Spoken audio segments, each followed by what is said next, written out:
Hi, welcome back to my kitchen.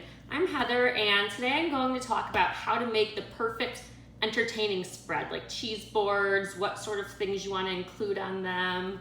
So I entertain a lot. It's one of the things I really enjoy doing. My husband collects wine, and so we are always having people over. One of the things that you really have to start out thinking about is what drinks you're going to be serving, because you serve very different spread if you have a martini versus a chablis. One of the things I like to think about is, martinis kind of lend themselves to more acidic things, whereas wines, you want something that's has a little bit more fat to it. You remember that book that was, Sweet, Salt, Acid, Fats, or something along the lines of that. You want to take and balance all the flavors. So if I was serving a martini, I'd go and probably include in my little tray some olives, different types. Whereas if I'm doing wine, I do have one type of olive I like, the Castle Vetrano. They're a very buttery, mild olive, but any other type of olive, if I'm serving wine, I always stay away from. Same thing goes for pickles and pickled food. Another thing that you want to stay away, if you're serving something, less of a fruity cocktail, more of a spicy cocktail, pickles are great to include, if you're doing Bloody Marys, things like that. If you're doing wine, I normally tend more towards wine. Stay away from pickles and stay away from most olives unless it's a buttery Castle Vetrano.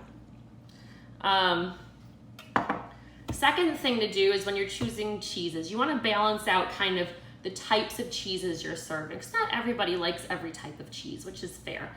I have certain go-to cheeses that I really like. I love Taleggio cheese. Anytime people come over, oh my God, that's the best cheese ever. Oh my God, so good. Love Taleggio.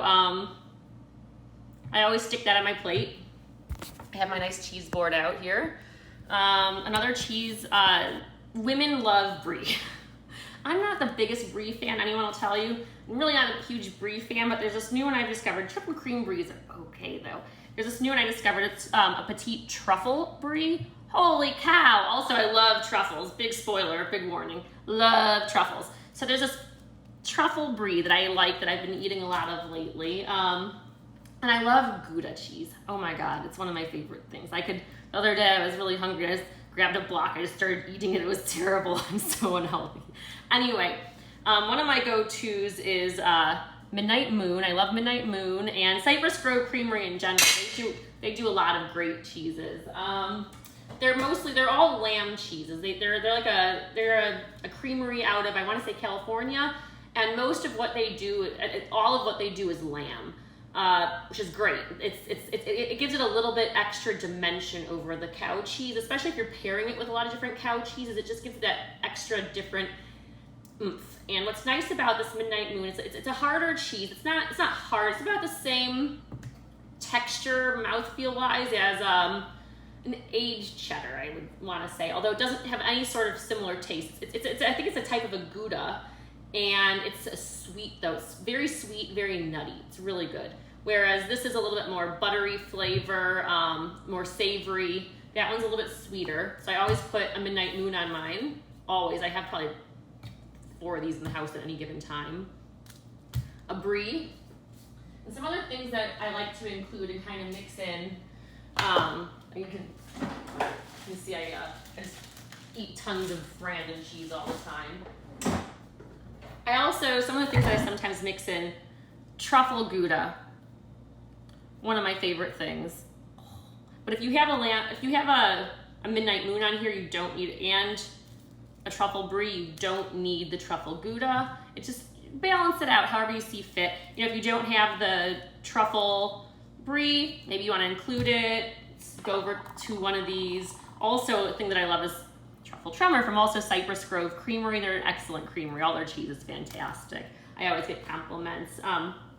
I like really flavorful, stinky cheeses. They get me, oh my God. Bone Bouche from Vermont Creamery. Vermont Creamery also makes some incredible cheeses. They have the little bijou ones also that's about this big. They sell them in packs of 2. It's about $10, and They make little, if you want to kind of just put some cheeses out around the room, you can buy little bijoux and put them around for people. These are excellent. They're very, very soft and very aromatic. That's it's a nice way to put it, but holy, it's so good. Sometimes it depends on how much prep time I have. Sometimes I'll put it out with a regular cheese knife. I like these ones. They're from L'Aiguille. They're your basic cheese knife. They sell them by the set. I just, you know. Sometimes I put them out, but if you think people are gonna sit for a while, I also like to serve them with a spoon because this one gets really soft, and which is delicious, and you can kind of drizzle it onto your cracker. Another thing that I like to do sometimes if I'm trying to fill one of these out, like if I'm serving wine and I don't have pickles and stuff I want to put in here, I usually will take some mozzarella, and I might do mozzarella in here, which is something I like to do. It looks nice, and then you can drizzle some of this on top. It's a little balsamic glaze. It's sweet. It's not vinegary though. Which takes us to the crackers. I like the 34-degree brand. They just have the right amount. They have a nice consistency, nice flavor, not too hard, not too soft. And if you're serving a really hard cheese, like some of these aged Goudas that I really like, they're hard to cut, so I like to serve them on a nice marble block that has a slicer in it, just because it makes it easier for your guests to cut, so they're struggling with a knife or something. So that takes us to, what do you serve with the cheese though? What makes the cheese, what brings out the flavors? I usually like to do something fruity. I have a friend who just made me this marmalade, it's a Grand Marnier marmalade. Yum, yum, yum. There's also the fig jam that you could use that sells it everywhere. Just different jams even, just, you know, the little jams that you get at breakfast when you go to a hotel. Those are great with cheeses. Just, like I said, you can never have too many little mini spoons. They're tiny. They're, you know, compared to a regular spoon. They're small, but you can never have too many of those just for serving for things. Just stick them into all your different things. Truffle honey, delicious. I also have a salted honey, delicious. And one last thing that people, can't forget the meat eaters and the charcuterie for your boards. I'm not a meat eater myself, but people like it. And one thing that you gotta be crazy to ever give up is foie gras.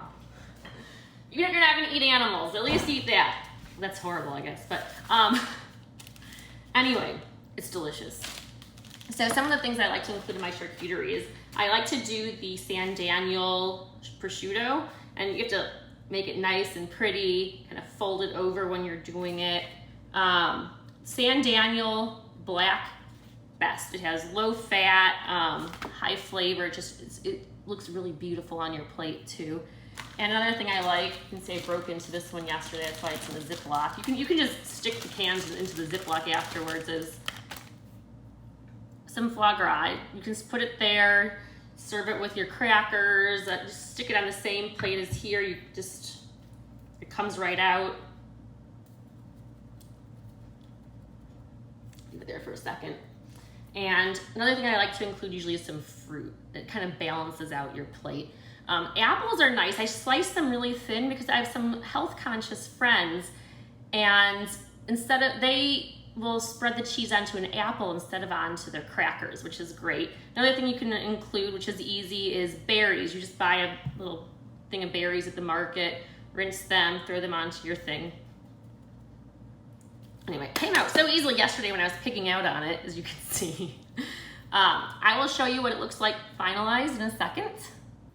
And now we're at the point where we've put everything on the dishes. And one of the things that really helps is having interesting serving dishes. One of the things I like is just to kind of change it up. You have a little bit of wood, a little bit of marble, some silver, matches the decor. This is just a whiskey glass, and it has, for the cheeses, I put some reusable metal stainless steel toothpicks in there, which are great. You can also use them for martinis, to stick olives on, all sorts of stuff. I love mine. One of the things to remember that you're gonna do is, the last thing you wanna do is the presentation bit, where you put it out nice to begin with, but some of the things just look better if you wait till the people are just arriving. One of the things I like to do right before people arrive is this. It doesn't look as beautiful 5 minutes later as it does right when you serve it, so I like to do that. And I put out some store-bought hummus along with some carrots to serve, because sometimes people just have different eating desires. So one of the things I like to do with my store-bought hummus is I like to put a little bit of zest of lemon on top of it. It just gives that little extra oomph and makes it a little bit fresher and more fun. So I'm gonna do a little bit of lemon zest on it right now real quick. So I can get my phone to stay. Take your zester, your lemon. It's already been washed. And just zest onto it.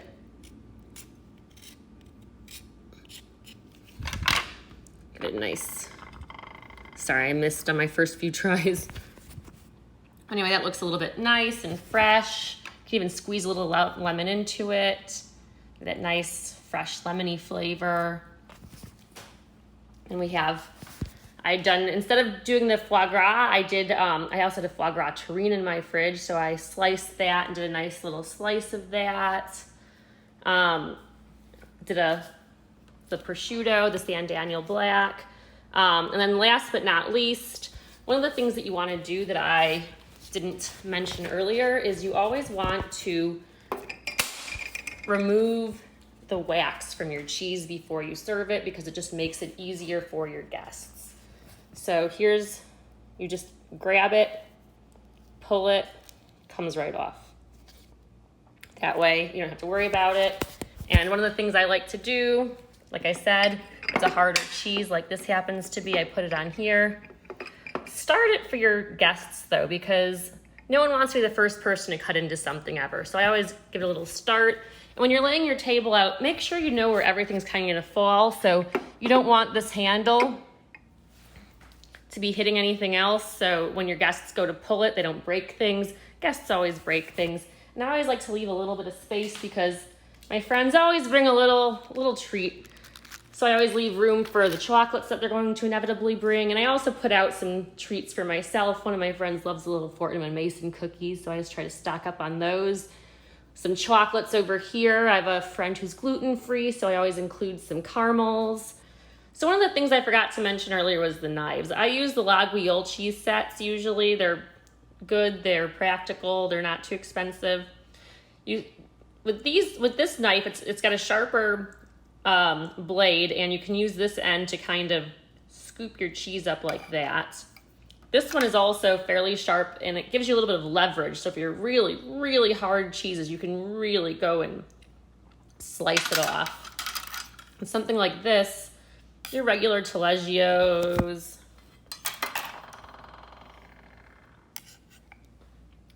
truffle tremors, things like that. Also, I would use something like this for the foie gras, things like that, where you can spread it easily. They're more of like spreaders for spreading it onto your crackers. So that, everybody, is how you make a beautiful spread. Oh, and last but not least, I forgot to mention, you notice how nothing's straight? I don't like doing anything straight because people don't like to touch things and move things around then if everything is too perfectly parallel. So I always kind of do it in a slightly disorganized, but still somewhat artistic looking spread.